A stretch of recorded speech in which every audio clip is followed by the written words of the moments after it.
Hey, welcome to Rusty Bow. A little something different today. I'm going to try making a 3-bladed arrowhead. If it doesn't work out, I'll make a regular one, but I think this is going to be an interesting attempt. At any rate, I have a piece I had cut off Seth's Indonesian fighting weapon a while back, and I turned it into a real quickie blade. Going to heat treat it, test it, just to see if it hardens at all before I do any quenching with the final product, which is not quite finished yet, but it's very, very close. So, all right, stay tuned.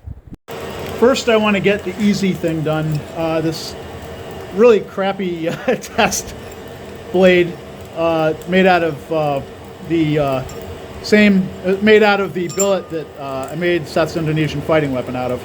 I'm gonna right now put this in the fire and heat that up, quench it, so we can test it. Yep, 'tis that time of year. I have to melt snow to get water just to quench something in.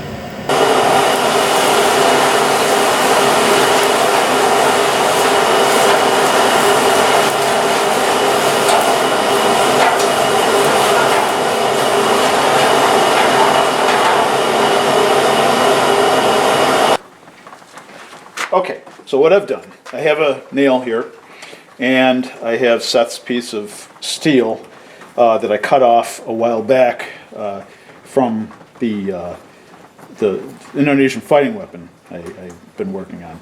And I put a really crude blade on this. I'm going to see what it does to a nail. I already know what's going to happen. It's going to notch the blade. But I really want to just totally confirm this. Find what I think is going to be the sharpest, toughest place on this. Okay, so right there, it's not as bad as I was expecting actually, but there's a notch, and it cut into the blade, but not hardly anything. So I'll try a different place. I'll try up here and see how that works.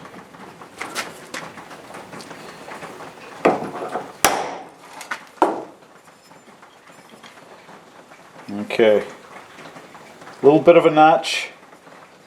Again, not as bad as I was expecting, but not really doing too much to this nail. Cuts into it, and I'll try one more time. One more time. Okay, so yeah, notched. Not nearly as bad as I expected. Cut into the nail, but not through. So what this tells me, I mean, it's a lawnmower blade. It's a commercial lawnmower blade, and they're meant to be tough, but they're not meant to be. They don't have the same amount of carbon as you would want for a knife, let alone a katana or something like that. So. This is it's tough, but it's not super hard, and it's probably mild to medium steel. I think like Rockwell 42 is probably what it is. But being that he said they're commercial blades, just don't know for sure. But I wanted to get a sense of what it would do. I don't know if this is hardenable at all. It might be a little bit, but I'll probably give Seth's piece a quench around the notches, just in case. We'll see. Okay, we're going to take this piece of tire iron and get that started. Okay, I have this rather big chunk of steel here that I think I dug it up out of the ground. There's a lot of stuff around here, but I cut a groove into it so that I can work 3 sides, and we will see how this works.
All right, so we're about ready to quench it, about ready to heat treat it.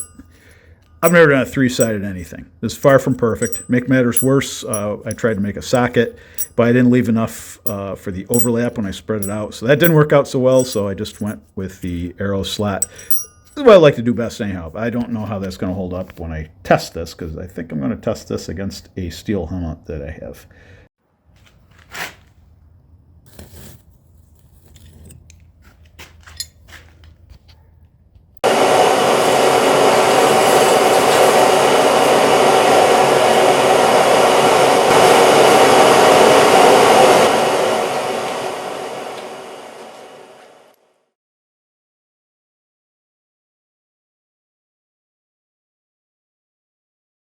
All right, I've got to get video and photos of this arrow while I can, because it's not likely to last past the first test.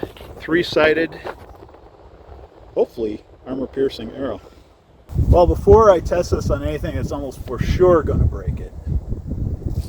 I want to just send it down range and see how it flies. So.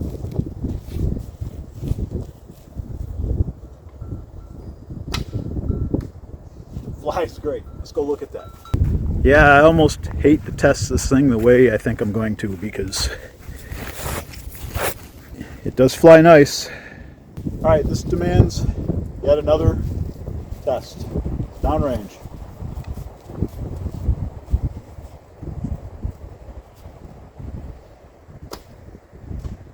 A little low. Let's go look at that. Pretty sure this went through at least to the middle. Yep, there it is.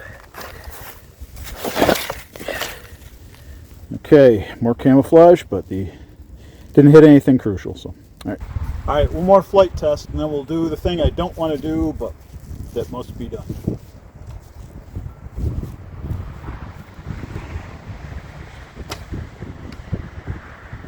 Let's go look at that. Where?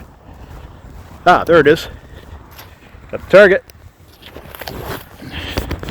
Okay, now we will test it in the way I am dreading. I really don't want to test this in the way that this has to be tested, but I'm going to.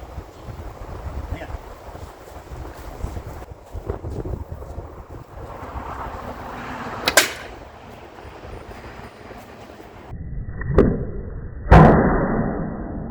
All right, so first off, the arrow did break.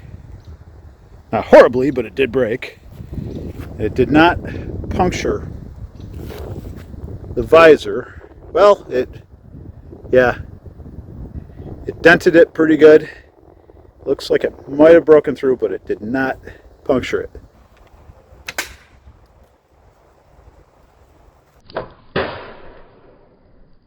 Okay, so it did break again, and as you can see, similar results. Pretty good dent. Hard to tell if I actually broke through or not, but nothing that's going to be a threat. Years ago, I tested this with my crossbow with a Mitsubishi tip, and it did puncture, but yeah, not much of a threat to this guy. So I think we'll wind up playing with this some more, because this was kind of fun. So in looking at this more closely, there is indeed a hole here. It looks like the piece of the arrowhead that was in it fell out. But as you can see over here, there's a hole there, but also there's a piece of the arrowhead still in. And as you can see, it did not breach the inner lining, although it did dent it. Hey, thanks for hanging out. Looks like anybody wearing this fillet is safe from this arrow, and probably an awful lot of arrows. Even though the gauge of the steel is less than historical, it seems to be holding up pretty well so far. So, all right, hope you had a good week. I'll see you on the other side of this one. You stay well. Be good.